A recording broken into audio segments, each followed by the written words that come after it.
essence with the Western legal tradition and societal norms, and that the political and supremacist character given to it by contemporary Islamic jihadists is an extraneous and non-essential element of Islam that can safely and fully be excised from Muslim communities in Europe and the US, which will then take their place alongside other faith communities within the existing social contract. So, where and when exactly does Islamism, or more precisely political Islam, originate? Many ascribe it to Hassan al-Banna, the founder of the Muslim Brotherhood, in his establishment of the Brotherhood itself in 1928, and his formulation of Islamic theology and law that was later crystallized by Sayyid Qutb in his writings in the 1950s and 60s. Al-Banna and Qutb, along with their Pakistani counterpart Sayyid Abu Allah Maududi, presented their view of Islam as a recovery of the traditional and true Islam in its fullness as essentially a political movement, as a political movement at its very core. They saw the Brotherhood as an effort to restore elements of Islam that, for a variety of reasons, had fallen by the wayside, and particularly the political character of Islam itself that had decayed during the period of the decline of the Ottoman Empire and was destroyed altogether when Kemal Ataturk abolished the Caliphate in 1924. Now, those events and the founding of the Muslim Brotherhood certainly are watershed moments in the history of political Islam. But can they actually be said to be the origin of political Islam itself, and thus can be separated out from Islam itself, leaving a religion that is perfectly compatible with the role that religions have historically played in the West and play today? Now, this is, I hope everyone understands, a very crucial question to ask.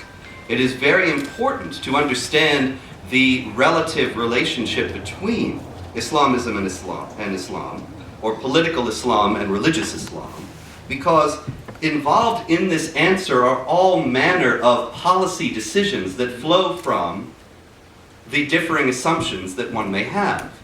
And a great deal right now is riding in the West, in Europe and to a lesser extent in the United States, on the idea that Islamism is an extraneous element of Islam that can safely be excised, and that Muslim communities in the West will, after this is done, pose no difficulty.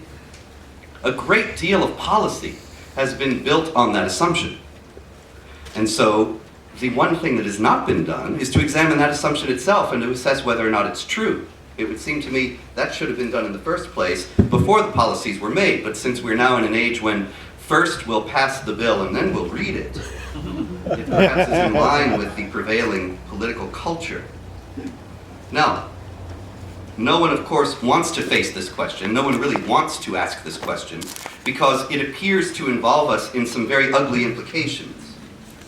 If Islamism is an essential or inherent element of Islam, if that is, political Islam is part and parcel of the thing itself, if Islam is inherently political and supremacist, well then many fear that there's nothing that can be done about the growing Muslim communities in the West, and that this will inevitably lead to terrible things like mass deportations, genocide.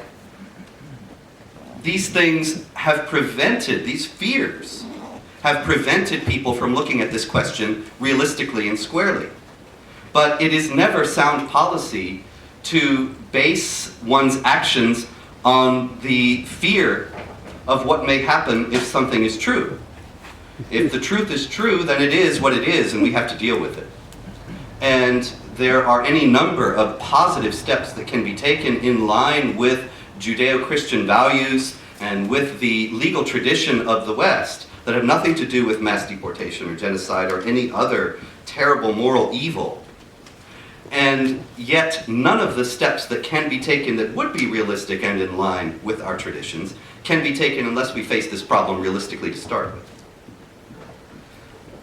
I remember once I was in a debate about the nature of Islam and the teachings of the Quran and Muhammad about warfare, And my opponent in the debate, after I had made a statement, he said, if what Mr. Spencer is saying is true, it's very discouraging.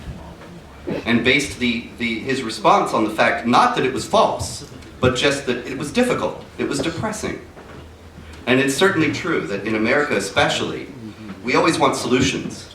And people generally tend to think that you've failed in an analysis if you cannot provide a way to solve the problem. Some problems are insoluble, I'm sorry to tell you. However, every problem can be managed. And this is a problem that can be managed, but only if it's properly understood. Now, whence Islamism? Islamism, political Islam, was founded not in 1928, but in 622. 622 is the year of the Hijrah, when Muhammad moved from Mecca to Medina and became for the first time a political and a military leader. And as if emblematic of how essential this is considered by Muslims, by Islamic tradition in general, to be to Islam itself, the Islamic calendar does not begin with what one might expect as a Westerner. It does not begin with the birth of Muhammad or the death of Muhammad or the first revelation from Allah to Muhammad. The year 1 of the Islamic calendar is the first year of the Hijrah, of when Islam became for the first time a political and a social system, and not simply an individual religious faith and a matter of one's individual piety. And thus was emphasized the essential character of the political aspects of Islam. Muhammad, according to the Quran, as was mentioned earlier actually, is an excellent example of conduct, al-uswa al-hasana. And when he became, for the first time, a political and military leader, and established Islam as a political system, this is behavior that is considered exemplary for all time, and indeed became codified in Islamic law precisely as such. Now, when one turns to the Quran, one finds traces of these kinds of teachings in it. Most infamously is Surah At-Tawbah, Surah 9 of the Quran, which in its entirety is a manifesto for aggressive warfare against non-believers, most particularly in verse 29 of chapter 9 of the Quran, which is a mandate to wage war particularly against Jews and Christians. And the verse says, "Those who do not believe in Allah and the last day, even among the people of the book," which is the Quranic term for Jews and Christians primarily, "and do not hold as unlawful that which Allah and His Messenger have declared to be unlawful, and do not follow the true religion, fight against them until they pay the jizya," which is a tax, "with willing submission, and feel themselves subdued." So they have to pay this tax, they have to feel themselves subdued. In other words, the Muslims are commanded to fight against non-Muslims, particularly Jews and Christians, until they are subjugated and accept a secondary position in the society. Now, this is one verse out of a big book. And of course, many people will say, well, the Bible has violent passages in it as well. And so we have to look at the entire interpretative tradition that is connected with the book and with the entirety of the book itself. That's completely reasonable. But when we do, the news doesn't get any better. Because there are tolerant and peaceful verses in the Quran. That is certainly true. Ibn Ishaq, Muhammad's earliest biographer, taught that the passages that mandated violence against unbelievers, like the one I just read to you, take precedence because they follow chronologically later in Muhammad's career. They take precedence over the more peaceful and tolerant verses that came earlier. And that too became mainstream Islamic theology and was repeated by numerous Islamic scholars and theologians down through the centuries to the present day. All the schools of Islamic jurisprudence, without exception, every last one of them, teaches that it is the responsibility of the Ummah, the Islamic community worldwide, to wage war against unbelievers in order to establish them as subservient under Islamic law, until they pay the jizya with willing submission and feel themselves subdued. Now, this is not saying that all Muslims are terrorists or all Muslims are evil or some such in ways that this argument has been caricatured. There are obviously many Muslims not interested in pursuing this program simply because they have other things to do, they have other priorities in their lives, they have other things on their mind. There is in Islam, as well as in every other religious tradition, among the believers a spectrum of belief, of knowledge, and of fervor. the teachings of the religion are one thing, and the way in which any individual puts it into practice are another. However, if we take that fact as evidence for the existence of a theologically and juridically viable form of Islam that contains no political or supremacist aspects, we're just whistling in the dark. It does not exist. There is no such thing. There are, in other words, peaceful and moderate Muslims, certainly. There is no peaceful or moderate Islam. There is no formulation of Islam that is mainstream or traditional or has any standing within the Islamic world that does not contain this manifesto for warfare and conquest and subjugation. Reformers do exist, and insofar as they are sincere, insofar as they are genuine, and I say that, make that caveat because there are a great many who very slyly use language in ways that most Westerners are not aware of what they're doing. And they're actually making a case for Sharia while appearing to do something quite different. But genuine reformers do exist. However, placing high hopes upon them runs the risk of exalting fringe characters, or these deceivers, who have little or no influence in the Islamic world itself, to the status of spokesman for the Islamic community. And that's actually being done to a tremendous degree, most particularly in the United States and in Great Britain. There are people who have constructed, Islamic groups who have constructed a new Islam, their own private Islam, and have rejected terrorism, although often that term itself is not defined, or if it is defined, it's defined in a very misleading way. And they have no following within the Islamic community as a whole, but they actually have a quite large following among non-Muslims who wish to be reassured and who wish to feel better about this whole problem and wish it weren't quite as bad as it is. And I understand the impulse, but really, if we're going to do anything serious to save Europe at this point, then it seems to me to be absolutely essential in the first place that we be realistic about the nature of the problem itself. For example, in regard to these reformers, there is a group, the Fiqh Council of North America. Fiqh is Islamic jurisprudence.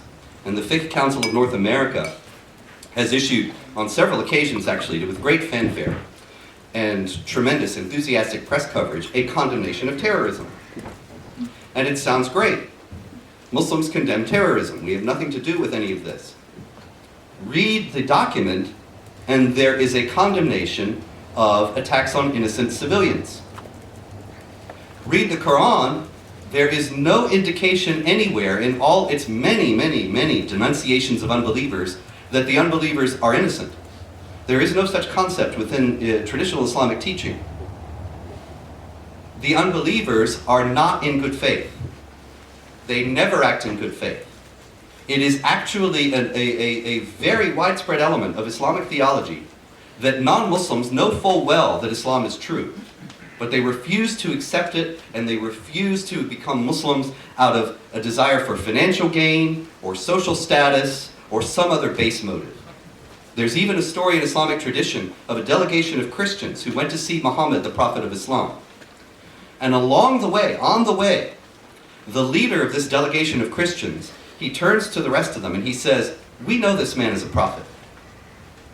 We know that he fits all the prophecies about the next prophet in our holy books. However, the Byzantines pay us a good living, and if we acknowledge him as a prophet, they'll cut us off. And so we have to go in and oppose him." And this is not just one isolated story. This is how unbelievers are always presented in Islamic tradition. They know better. I can tell you personally, I get emails all the time from Muslims, very frequently, and they say, "You know Islam is true, and you're just trying to make some money." There's money in this. And I understand where they're coming from, because this is what they are taught, but the point is that there is no innocent non-Muslim in Islamic theology. And so to condemn an attack on innocent civilians does not condemn any terrorist attack as we understand them. It leaves a wide enough loophole to fit 9/11 in. and the July 7th bombings in London, and all the rest of them. So, above all, it is imperative at this time that we avoid fantasy-based policymaking and fantasy-based analysis. The implications of what I'm saying are very bad. I don't mean, there's no way to sugarcoat them, but there are precedents and there are useful ways forward if we have the courage to face this problem as it truly is. This is a problem within Islamic teaching, within core Islamic teaching founded on the Quran. As such, wherever there are Islamic communities, there will be terrorism and efforts to impose elements of Islamic law through peaceful means to assert the precedence of Islamic law over the laws of the state in which the Muslims happen to be residing. That will always happen.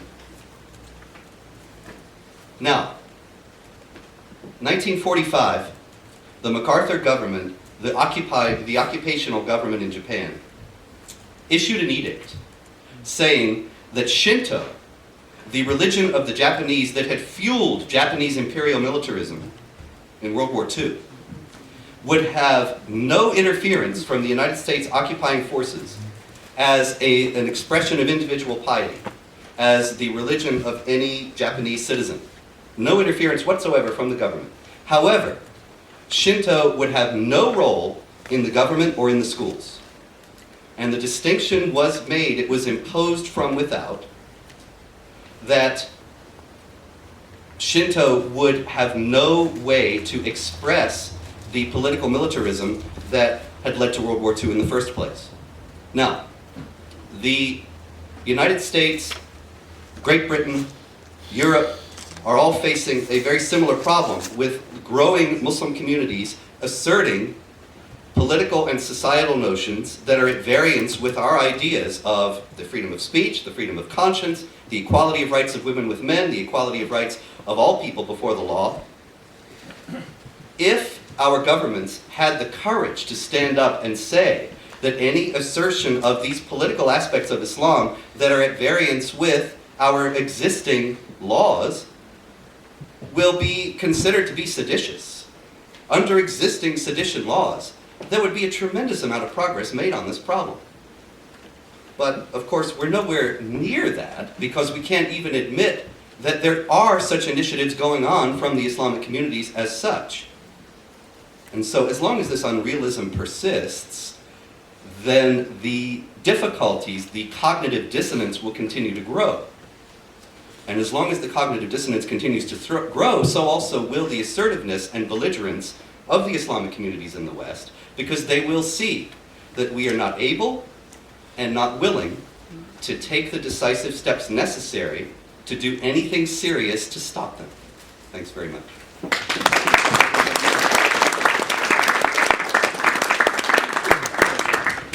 Thank you very much for that, Robert. To guide us through some more thorny issues now,